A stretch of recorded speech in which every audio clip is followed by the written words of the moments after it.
video, I'm going to show you how to use a Pomodoro routine. Now, the Pomodoro technique has been around for many years. You can go and look it up on the internet. It's not my idea, but I'm going to show you some different ways of how you can use it. And really, the Pomodoro routine is helping you with less distractions, helping you to get back into the flow when you get out of, getting your work done. It helps you to get into deep work, deep focused work, and build those focus muscles in your brain. It also helps you with more motivation, less distractions, and less procrastination. And so it's helping you to get started on something, and also helps you to get back on track when you've gone to take a break or you transition between different activities. And so I'm going to just show you here of what it looks like on my little whiteboard. And that's pretty much the instructions that will help you to do this routine. But the first thing to do is decide, what are you going to use this routine for specifically? And so what I mean by that is, are you going to use it for your math homework, or are you going to use it to write your essay, or you've got to decide what are you going to use it for. And so if it's going to be math, let's just say it's going to be getting your math homework done or your maths out the way for the day. Try it on one subject and see how it goes. So the first thing you do is ask yourself, what must I do? And so with your math homework, you must first of all know that what you need to do for that session, you completely understand what is required of you. So you understand the work, making sure you don't need any help. And so that is the next question, is what do I need? And so that might be, maybe you do need some help before you sit down and get started. So make sure if there's something you don't understand, that you've asked for help, you've asked a parent if there's something you're not sure of. And then make sure that you've got everything you need. You've got your books, you've got your papers, you've got your stationery, that you don't have to rush off somewhere and get distracted and then not come back to your work. And so make sure you've got everything lined up. And so the other thing is then ask yourself the question, what will distract me?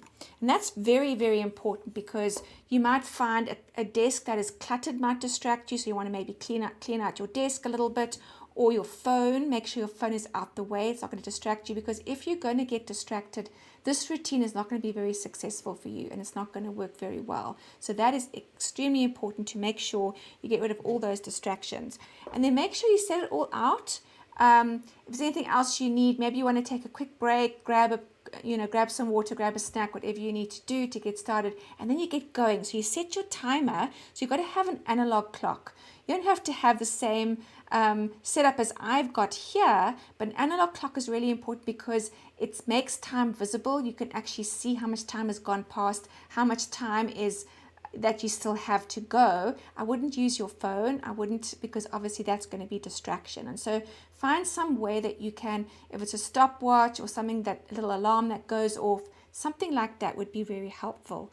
But the most successful is using an analog clock. And then you will decide on your what is one cycle going to be. And so I normally say 25 minutes of focus time, and then 2 to 5 minute break would be one cycle. But you might find 25 minutes to focus on one thing for that long might be too long for you. So discuss with a parent what you want to start with. It might be 15 minutes, it might be 20 minutes, but the whole idea is to build up slowly. So if you decide that's going to be your cycle, stick with that for 2 to 3 cycles, depending on how many cycles you need to get that math homework done. You might only need 2 cycles, and that means it would be your time that you need, which is 20 minutes or 25 minutes, your 2 to 5 minute break, and you come back and repeat that. That would be 2 cycles. 3 cycles would be 3 of those cycles. So hopefully that is clear. Let me just show you again on here. And so you may not have the 25 minutes, you may have something less. And so you would then set this for whatever time is going to work for you with those cycles. And then when you've decided on the time for those cycles, and let's say after your first cycle you think, oh, I can go longer than 15 minutes, I'm going to just set it 50 minutes next time. I would say just stick to what you decided for those cycles, so that your math homework is completed. And then for your next time that you sit down to work again, then you can increase the time. The reason that I suggest this is because your brain has got to believe you. You've got to believe your brain, because when you tell your brain, okay, I'm going to sit down here for 20 minutes, and then when or 15 minutes, and then when that time comes, oh no, I'm going to carry on going. You're not going to believe yourself. You want to be able to trust yourself, and so that when you get distracted, you can actually get back on track and say, no, I'm going to carry on until I'm done. I hope that makes sense, because that just helps you. And so build that focus deep work, build your focus framework, because your focus framework is going to look different to somebody else's focus framework. And so that's really important. But be aware of how much deep work and how much focus time you're doing in that hour. And the Pomodoro routine will show you exactly how much time you're spending, how much time you're wasting, and how much more work you're getting done using this Pomodoro routine. So see if it works, try it out, experiment, ask your parent for an analog clock, and get going and let me know how it goes. I'm excited to hear how this works for you. And by the way, it doesn't work for everybody. And so just letting you know, that's why I say experiment with it, but don't give up too soon. Try it for a couple of times and challenge yourself. It's a challenge to see how much you can get done in less time.